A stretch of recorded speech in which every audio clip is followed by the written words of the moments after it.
নমস্কার বন্ধুরা, আমার এই ভিডিওতে আপনাদের আবারও স্বাগত।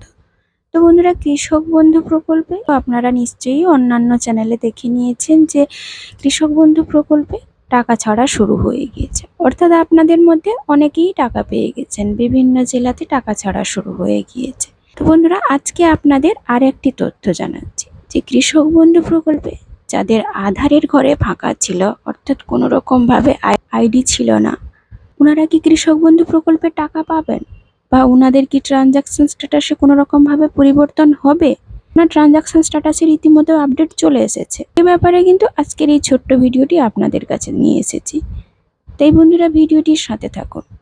আর বন্ধুরা, যদি ভিডিওটি ভালো লাগে অবশ্যই কিন্তু বন্ধু বান্ধবদের মধ্যে এই নতুন তথ্যটি শেয়ার করতে ভুলবেন না। আমার অবশ্যই সাবস্ক্রাইবার বন্ধুদের বলবো আপনারা আমার চ্যানেলটিকে সাবস্ক্রাইব করার জন্য অসংখ্য ধন্যবাদ। তো বন্ধুরা, কৃষক বন্ধু নতুন প্রকল্পের আওতায় যে সমস্ত কৃষকরা থাকেন তাদের চাষাবাসের সুবিধার জন্য আমাদের মাননীয় মুখ্যমন্ত্রী মমতা বন্দ্যোপাধ্যায় বাৎসরিক কিছু আর্থিক সহায়তা করেন।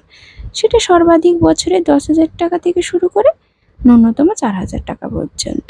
এই টাকাগুলি আপনি প্রতি বছর খরিফ এবং রবি মৌসুমে দুটি সমান কিস্তিতে পেয়ে থাকেন। তো এবারে বন্ধুরা, আপনাদের আসল কথা বলি। বন্ধুরা, এবারে আপনাদের একজন কৃষক বন্ধু প্রকল্পের কিন্তু পুরনো আবেদনকারী, উনি কিন্তু রীতিমতো টাকা পেয়ে আসছেন। উনার কিন্তু আধার কার্ডের ঘরটি পুরোটাই ফাঁকা। তো উনার কি ট্রানজাকশন স্ট্যাটাসের ঘরে কোনো রকম ভাবে আপডেট এসেছে, বা উনি কি টাকা পেয়েছেন? যদিও বা এই কৃষক বন্ধু বলেছেন উনাকে কিন্তু কোনো রকম ভাবে জানানো হয়নি কৃষি দপ্তর অফিস থেকে, বা কোনো পঞ্চায়েত থেকে, বা মিউনিসিপ্যালিটি থেকে কোনো রকম ভাবে জানানো হয়নি যে উনার যে আধার কার্ডের ঘরটি ফাঁকা রয়েছে। উনি কিন্তু আপনাদেরই মতো উনার কৃষক বন্ধু ওয়েবসাইটে গিয়ে উনি দেখেছেন যে উনার আধার কার্ডের ঘরটি ফাঁকা রয়েছে। যেহেতু উনাকে কোনো রকম ভাবে সহযোগিতা করা হয়নি, উনি কিন্তু এখনো পর্যন্ত কোনো রকম ভাবে বিডিও অফিসের কৃষি দপ্তর অফিসে গিয়ে যোগাযোগ করেননি। তো প্রথমে কৃষক বন্ধু প্রকল্পের ওয়েবসাইটে যেতে হলে অবশ্যই আপনারা জানেন কৃষকবন্ধু.net, এই ওয়েবসাইটে যেতে হবে। ওখানে আসার পরেই দেখবেন কৃষক বন্ধু বলে একটি লেখা আসছে। ওখান থেকে একটু নিচের দিকে স্ক্রল ডাউন করলেই আপনারা জানেন যে নথিভুক্ত কৃষকের তথ্য বলে একটি লেখা আসে। ওখানে ক্লিক করতে হবে। ওখানে ক্লিক করলেই আপনাকে কিন্তু সরাসরি আরেকটি নতুন পেজে নিয়ে যাবে। তো যেহেতু ওনার আধার কার্ড দিয়ে আমি প্রথমে ট্রাই করব, কেননা ওনার আধার কার্ডের ঘরটি ফাঁকা আছে। তো আধার কার্ডের অপশানটি নেওয়ার পরে, সিলেক্ট অপশানে আধার কার্ডের অপশানটি নেওয়ার পরে আমি আধার কার্ডের আইডি বসাবো। আইডি বসালাম। আমি হাইড করার জন্য এটাকে ব্লার করে রেখেছি।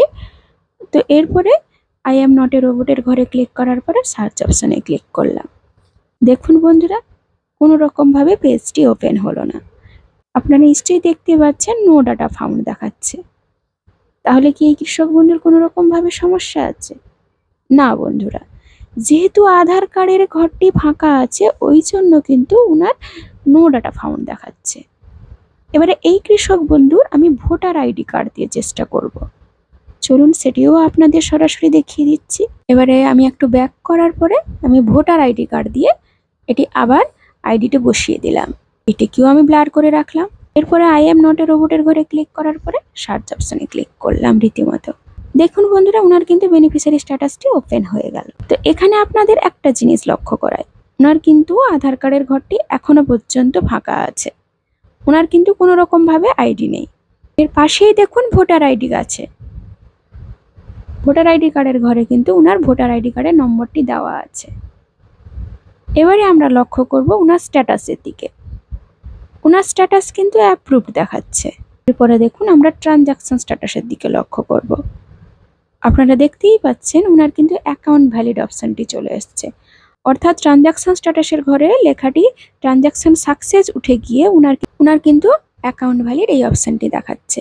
আপনারা যারা কৃষকরা যারা টাকা পেয়েছেন আপনারা জানেন এডিএ আপলোডের পরে কিন্তু সরাসরি অ্যাকাউন্ট ভ্যালিড এই অপশানটি চলে এসেছে, যেটা আমরা বিগত রবি শস্যের বেলায়ও দেখেছি যে এডিএ আপলোডের পরে ডাইরেক্ট অ্যাকাউন্ট ভ্যালিড এই অপশানটি চলে আসছে, দিলেই আপনাদের ব্যাংকের অ্যাকাউন্টে টাকাটি ক্রেডিট হয়ে যাচ্ছে। তো এখানে আর একটি কথা আপনাদের জানিয়ে দিই, যেহেতু অ্যাকাউন্ট ভ্যালিড চলে এসছে তার মানে রীতিমতো ওনার টাকা পাওয়ার কথা, কিন্তু এখনো পর্যন্ত কিন্তু ওনার ব্যাংকের অ্যাকাউন্টে টাকা ঢোকেনি।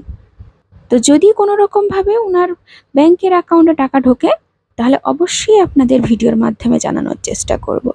তার সাথে সাথে আপনাদের আরেকটি কথা অবশ্যই জানাবো, যদি এই কৃষক বন্ধুর মতো আপনারও যদি আধার কার্ডের ঘরটি ফাঁকা থাকে তাহলে অবশ্যই কিন্তু কমেন্টে লিখে জানাতে ভুলবেন না যে আপনার ট্রানজাকশন স্ট্যাটাসে কোন অপশানটি এসছে, আপনার আপডেটটি এসছে না আসেনি। আশা করব আজকের এই ছোট্ট তথ্য দিয়ে আপনাদের সাহায্য করতে পেরেছি। ভিডিওর পাশে থাকুন। ধন্যবাদ।